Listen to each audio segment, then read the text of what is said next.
Hello everyone, welcome back.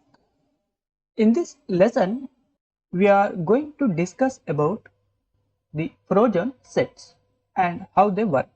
Trojan sets in Python are immutable objects.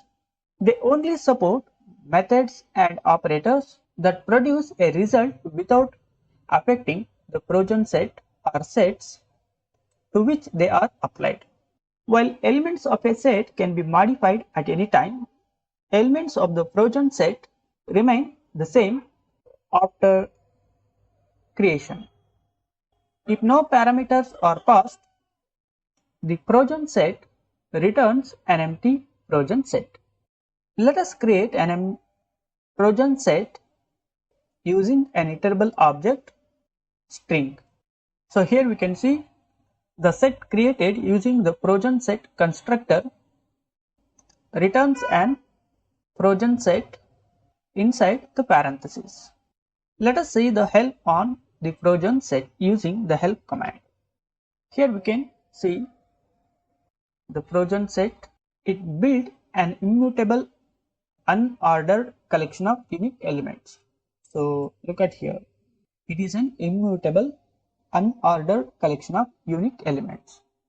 This Trojan set also removes the duplicate elements and allows only the non-duplicate elements.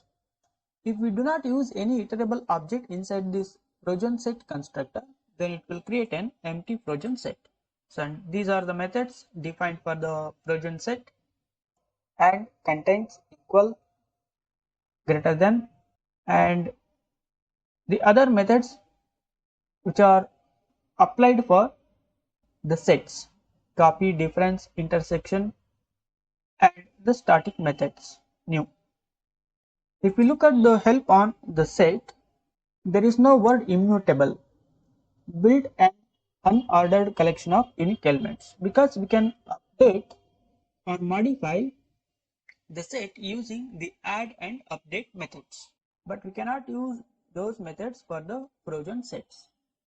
So here we can see add and the update method, but if we look at the Trojan set, there is no add method and there is no update method, because Trojan sets are completely immutable.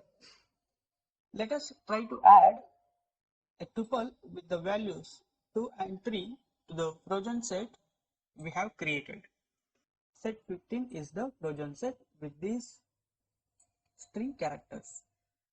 So we got an error, attribute error. Trojan set object has no attribute add, and also there is no update method on Trojan set. Means Trojan sets are completely immutable. Thanks for watching this lesson. Let us see the set operations in the next lesson.